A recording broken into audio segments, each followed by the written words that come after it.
We are about to enter the final quarter of the Major 1 finals in Europe, and it might not be all change at the very top of the leaderboard, but things are starting to shuffle around in that top 20, and that's where our eyes have to be on because of qualification for the Major 1 Summit in Düsseldorf. So if you look to the big names on the board, Dam and Dimas, they did not have a great start yesterday, but a few great early games has managed to take them into top 10 contention, and you can see there in 16th, Swizzy and Pixie, after that victory royale that they desperately needed in our last game, Vinny Minor, they are now in contention. We could be seeing them on land, which we didn't expect yesterday.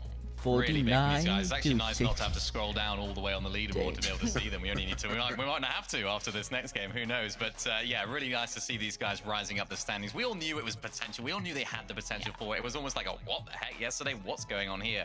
Really shocking. They fixed a lot of their mistakes and, of course, now found that winning formula as well. Really happy for these guys. And actually, hopefully they'll make land because they're a team that you want to see on land and you know they're going to perform.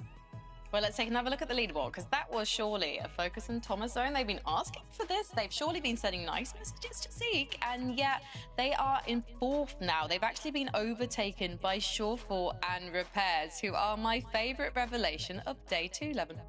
Yeah, again, we keep talking about them, but because they keep on surprising us, not the best of their game so far today, right? A 10th place, you know, a bit more quiet in comparison, but they still showcase part of why, again, they are going to be a threat in this lobby, and that is they can still make it to these end games. They can still get deep into them and get enough placement points to just keep them ticking along in that top 5. And in this case, because of, you know, Focus and Thomas probably having one of their worst games of the weekend, they are even able to move up a spot as well. So really impressed by these guys still.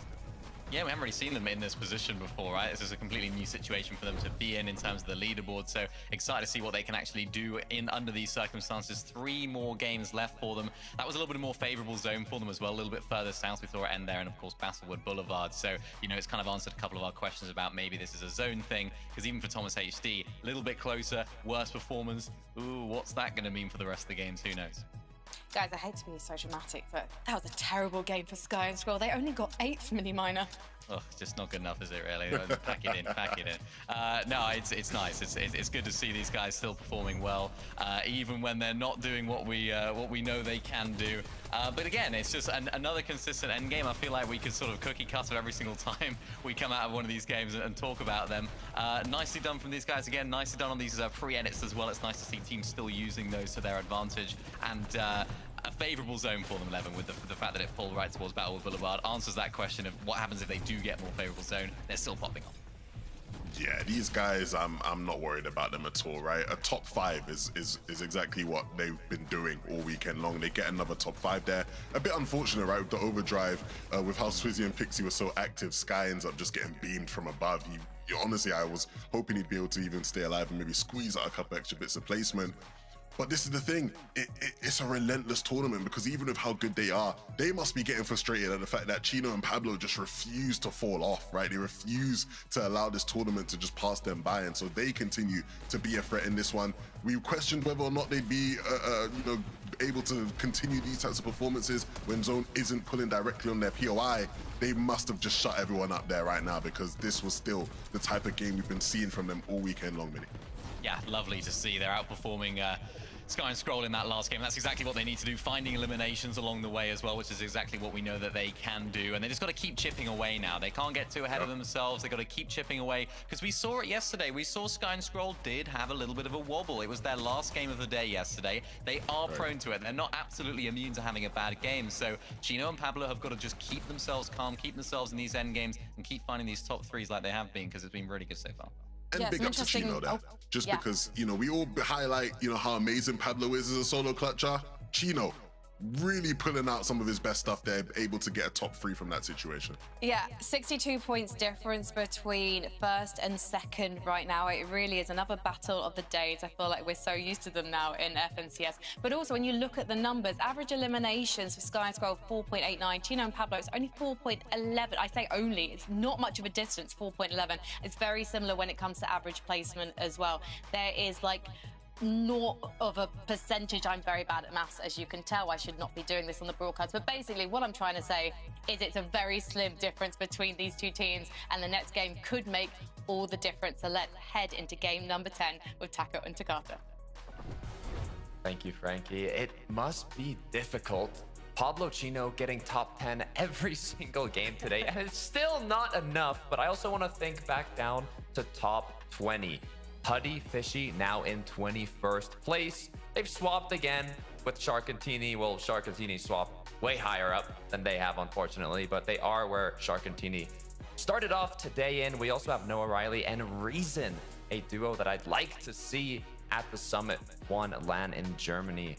Hopefully they can make something happen here. Even Chap Flixie are in 17th. Azat Ifrozi. We've got so many of these big duos that are just right on that cutoff, and we're getting closer and closer, Taco, to the end. Yeah, and right now it's all about what's going to happen next, because game 10 is ready to go.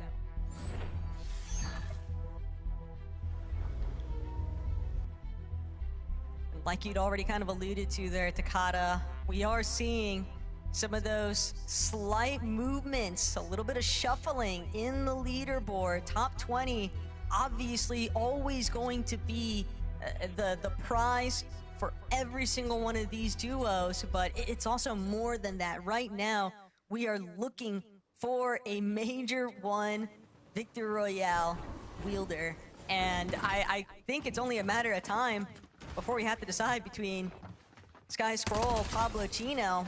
But before that, Pixie, Swizzy, just looking to wipe out Dark Dominion. They've been very aggressive up against Truly and Gonzo. So many people were so surprised at the way that this conversation had kind of gone yesterday. But Swizzy and Pixie, they have really just turned things around. Gotta be careful though, Swizzy has been cracked. Pixie's gonna have to rack up his eliminations here. Good news is they are together. They got the initial knock, and Gonzo now gonna do what he can to bring Truly back. He should actually have time, so we'll see how this one closes out.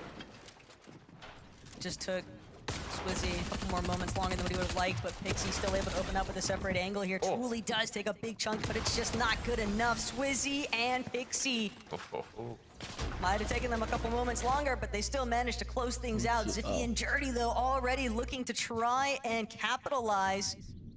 They don't want to give Pixie and Swizzy an opportunity to sort of heal back up, but a couple seconds sooner, maybe that goes in Zippy's favor. Right now, though, that won't be the case. Nebs, Nathan, they have to do the same sort of 180. Those last couple of lobbies really working against him, and Nebs goes down. Nathan fighting for his life, but it is another wipeout here at Humble Hills.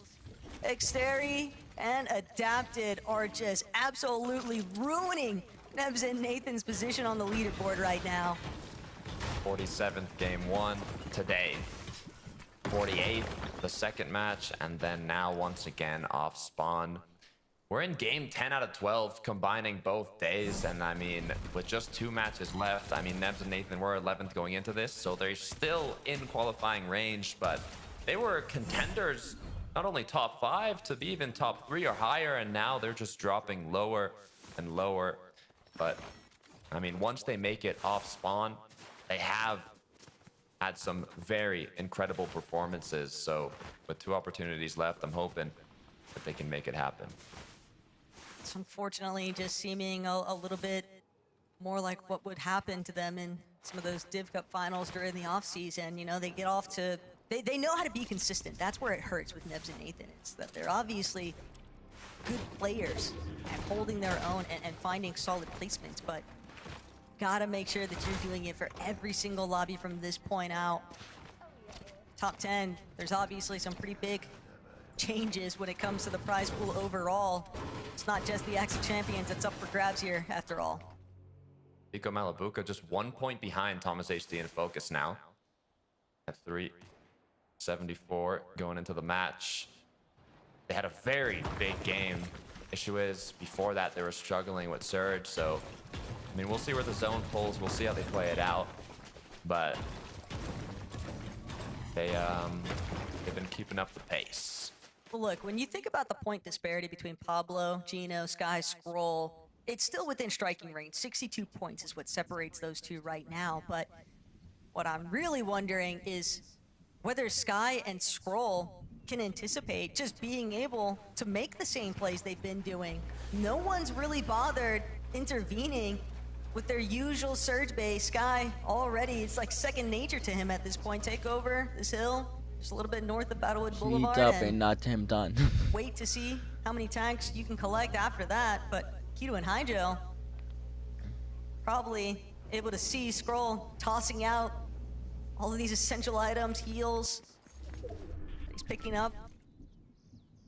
And what they're really waiting for is just that ambush, the sneak opportunities. They know that these two players are separated, and what I was going to ask Takata is, if you're Pablo Chino, do you play for big eliminations, or do you play to try and take Sky Scroll out early? Because I think that's the only way that we're going to see somebody overthrow them in first place. They've got to go down sooner than what they have been. Otherwise, they're going to make it into the top 10 every endgame. We've seen it historically. We've seen it at lands. We've seen it on different regions. It's always risky to do a drop spot change, but that's not the only option. If you want to take out one of the top teams earlier on, they know the side of the map they drop at. They could take a fight. I think in terms of being on game 10, you don't make any of those risky changes yet. You play this match out, you see how it goes. I mean, they've made top 10 every game. Like you said, Sky Scroll have not only made top 10 every game as well. Yesterday, they held the consistency throughout the whole day. You kind of hope something changes here, but it is not the best position to be in, considering, you know, Pablo Chino won that #1 spot. You can see the exact point difference there at the top right. First and second, they are just leading the pack. It's definitely pretty neck and neck between the top two right now on the leaderboard, but that's not to say we saw Sharkantini already have a crazy point jump off of just one Victory Royale placement. And that's the same thing that a duo like Thomas and Focus is going to have to replicate. They've had a really rough time with trying to pull things into their favor. They haven't done poorly throughout this weekend by any means. They have definitely been able to convert some solid endgame placement finishes. It's just, they're going to need more than that. It can't just be good, it has to be great every single time from this point on if they want to find themselves in a realistic conversation for bringing home the X-Champions.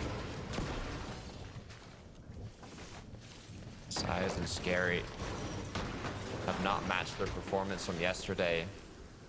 There's good news and bad news on this one. I mean, they've done so well in day one that they're still pretty comfortably in the qualifying range for the Summit 1 LAN, but they want more than that. They want to prove that they are a top team.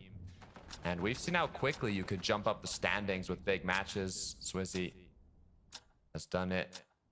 But Sias and Scary, we're going to need another pop-off match here today for them to come back.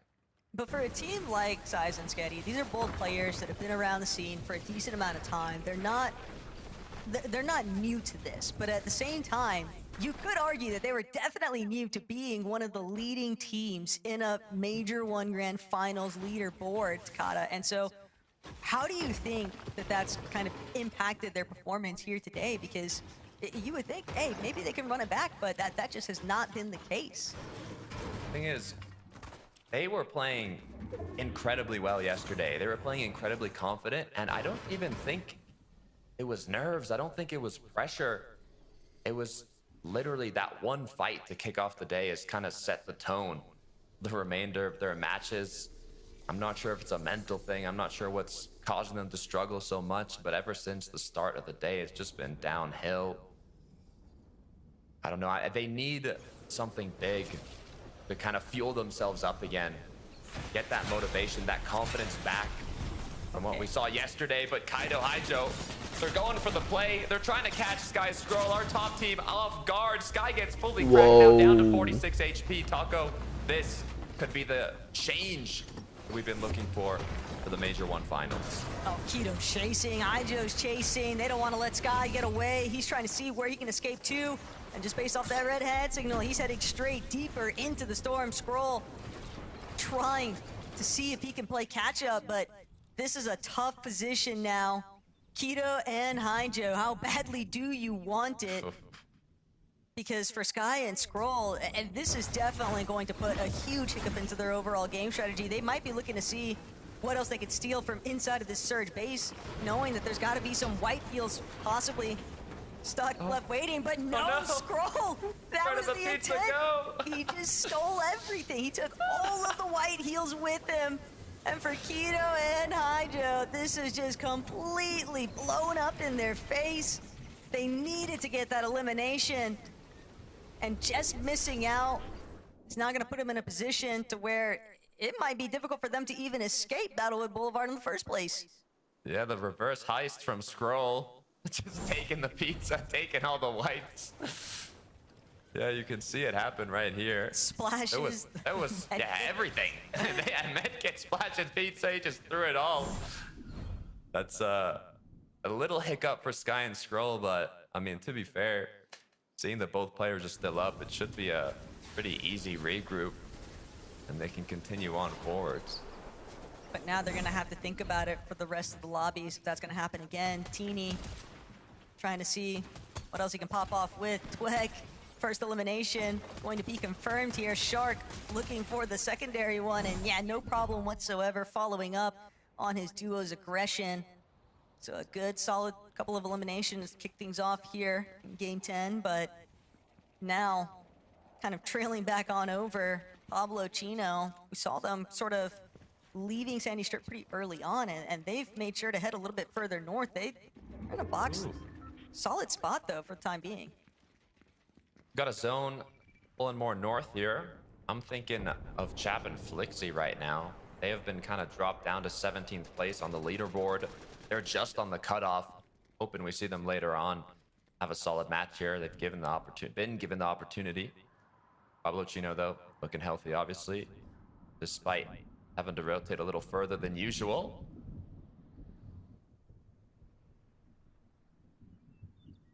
Oh, man. It just keeps getting worse, though. Over by Battlewood Boulevard. Sky trying to make his way on over. Keto and Haijo punished very heavily for their failed execution of that sneak play onto Sky. The bigger problem now to contend with, though, is that Belugi and Zangi are just hanging out nearby, and that's going to make it so problematic for either of these duos to kind of leave the area. I just feel like the third-party opportunity is still so prevalent here right now as Keto trying to escape from Scroll. Playing with a little bit of vengeance. Sky, too. Doesn't matter who gets the shots. Both of them clearly want to get this elimination. Settle the score once and for all. I don't know if you'd consider it revenge, but either way, Sky and Scroll definitely happy. Yeah, that's a big point to defend, but for Zangi and Belusi, this is still a little bit awkward for Sky and Scroll because they could potentially be cut off here. The zone has pulled pretty far north, and so they've got a lot of time and ground to make up for. And unfortunately, teams that are already based in better positions, they might just catch them when they're a little bit closer to the outskirts of the edge of zone. Let's see if they can live up to the hype, though. I mean, we've seen Sky and Scroll play consistent, even when zones pull far. So they're going to have to prove themselves once again now when the gap has been closing more and more between first and second. I drop Marius. This is a team that's right outside of the cutoff in 22nd place. They do need a big match here. They want to make it to the Summit 1 LAN, but for that, they have to figure out the Storm Surge situation. Doesn't have to look pretty. They just got to get it done. That's really all they're trying to defend right now is both their namesakes. I drop Medius. A little bit of a tough position, though. They can get some good shots in here. They won't have to worry as much about that surge working against them, but Minori and Darkos, they are getting lobbied by everyone else. I drop to be able to help bring them just above that surge threshold, but they are still looking every which way to see where else they could possibly try and get some shots in. They're able to bring down Karama. That could be a really nice refresh for this duo. Their material count doesn't look bad, but again, Takada, it's just elimination points and potentially bringing yourself one placement closer where you need to be. Darko's going to be cleared up though by the lobby. Maybe not mid lane. Not really many other options when everybody is just looking at the one solo moving by.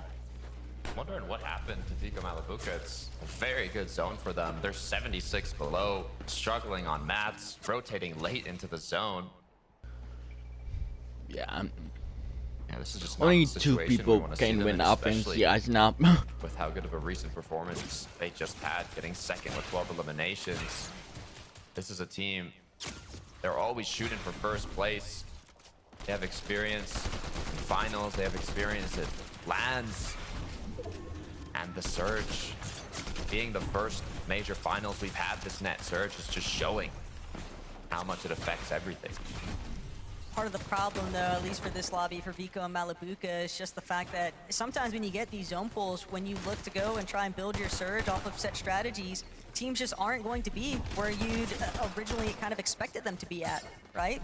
Everybody's rotating a little bit differently. These big Surge bases, everybody marks so clearly from the elevation points, but Sky, Scroll, they've managed to come this far. They've made it into Wonky Land. Their build count looking a little bit scuffed here. They definitely love a fight, definitely love a refresh. Tom is going to lose focus. Caught in a little bit of that congestion now, trying to see if he can elevate his position, avoid some of the motion underneath, but Sky, Scroll, they got exactly what they were after. They're gonna take down Thomas HD, and they'll be forced to sit and wait to see what Game 11 has in store, but the Danes just continuing to extend their position on the leaderboard. I feel bad for Thomas and Focus. You got Sky and Scroll on one side, Swizzy, Pixie on the other. Really just not what you want to see going into the zone. Still got 2 more matches. Clean it up though. Sky and Scroll, Swizzy, Pixie, they've set themselves up. Beamish and Darm as well managed to bump themselves up to 7. But what I got my eyes on is if Chino and Pablo are going to be able to close the gap in this match. I don't know, the way that Beamish and Darm were moving just then, it looked like they were very interested in the fight that was taking place with Reason, O'Reilly, a couple of other teams. Definitely wanting to get a bit more aggressive here. Hanging out towards that front side, but Shark, Teeny, same intentions. 889 above currently on the Surge damage threshold. And with the way the zone is pulled, Ixoski, no chance. Send rolling down, cliff face. He'll be eaten alive by the rest of the lobby, but Vico, Malabuca, Huddy, all trapped amongst each other. Vico at least trying to see if he can net these 4 elimination points. He's got the knock. Malabuca waiting to see if he can confirm the finish, and sure enough, Vico and Malabuca, while they've found some additional points here, they're still below on the Surge threshold, and they're not gonna have that chance to recover, at least not as a team. Vico, left by his lonesome, does bring down F9. A little bit of Siphon, going to pay huge dividends here for Vico. Big refresh on materials too, but the lobby is looking in, and it's looking to take down Vico. He doesn't get the chance to even break into that edge of zone.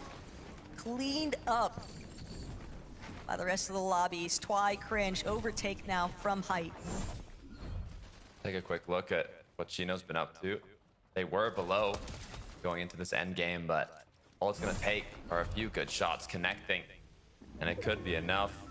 Twy up above could be a potential very good zone for them. It pulls back over to that hill, currently sitting in 9th, but for Swizzy and Pixie, they've already proved themselves throughout the day.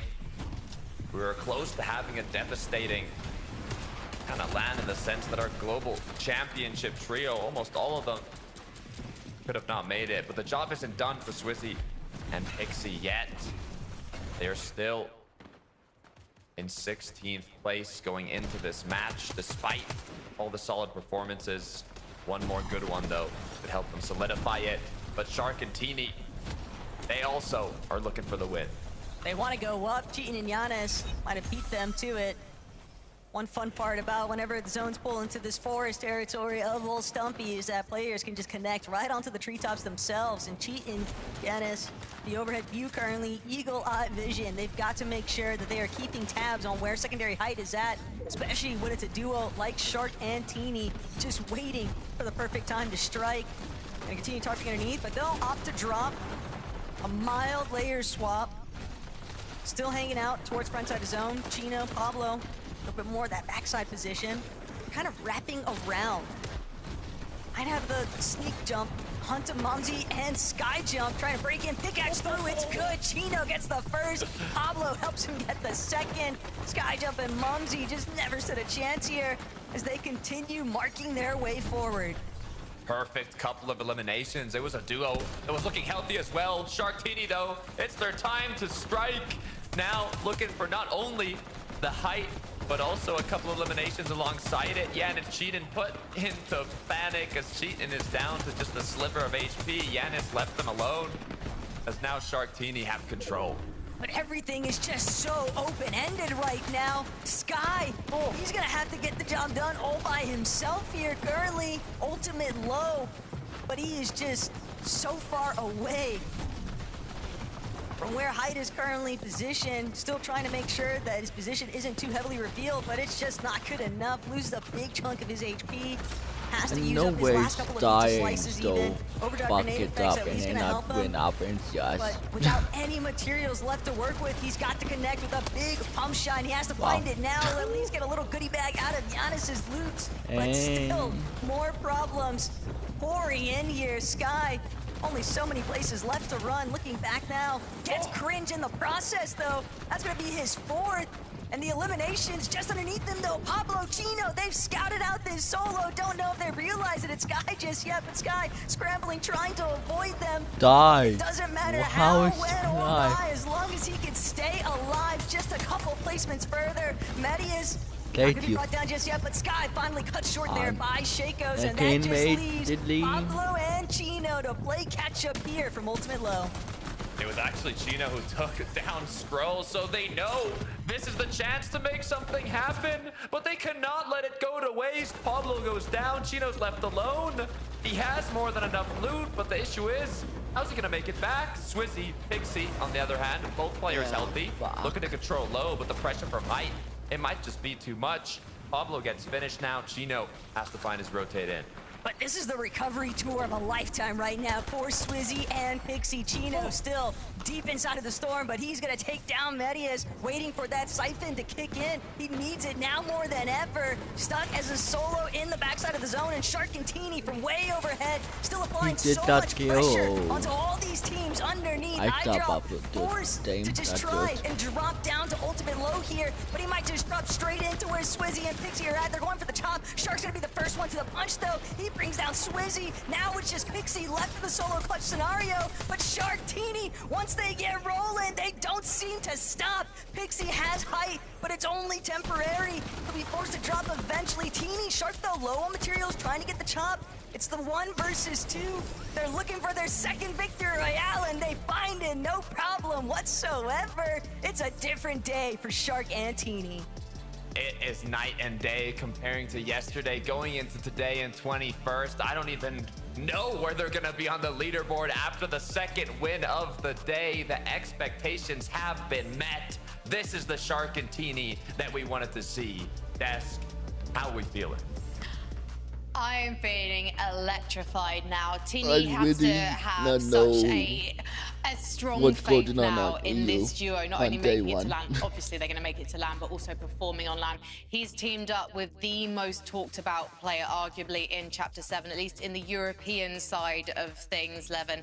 And now we're getting to see Shark really perform in a final. It is great to see these guys have the day 2 resurgence, right? We've seen a lot of players have a bit of a day 2 resurgence, but I think this one in particular will inspire people, because after day 1, I think a lot of people were looking at Shark and Teeny and saying, hey, these boys, man, their chain might be fake. I don't know if we can rate them how we really been rating them this season. And today has shown that no, these guys are 2 of the most talented players. They do have the ability in some of the most difficult lobbies to deliver and to perform. And again, regardless of what happens now as far as where they end in the leaderboard, as long as they qualify for Summit, I think they will continue to remain a team that people expect to do big things. Yeah, absolutely. It's sort of the same as what I said for Swizzy and Pixie earlier on. The best teams come back strong on day 2. They look back at where things went wrong, particularly if they had a bad day 1. And this is a prime example of that for Shark and Teeny right now. The way that they took height here was really nice as well. They were sort of sneaking up on Janice and Cheated, and they did a really nice play to sort of force them down. And once they're in this position, there's just only one way the game is ending. The way that Teeny knows, he has that experience. He knows when to go down, when to stay up. He knows how to play these end game situations, and even this at the end, lovely shot. I think it was from Shark actually. Yeah, look at that. That's beautiful stuff. And I think that should get them inside of that top 5, which is very, very surprising for me, because going into this weekend, I didn't think they would do it because of their Osborne situation. I'm wondering with this duo and some of the others we're now starting to see step up on day 2 very quickly, 11. I'm probably wrong on this, but I feel like in the heats, obviously these duos, they're playing for consistency. Obviously it's great to get victory royale, but really what they're trying to do is just make sure they hit their benchmarks in those 5 games. Now that we have got 12 games on our hands, we're starting to see these teams adjust to a different way of playing Fortnite, and maybe that's one of the reasons that day 2 is a different side for example, the likes of Shark and Teeny, Swizzy, Pixie. I mean, there's always, in every Grands we've ever watched, there's always a big difference, I think, between how day 2 plays and how day 1 plays as people look to adjust and learn from the mistakes of the first day. Yeah, let's head to a break. When we come back, let's talk about some of the other big names on the leaderboard.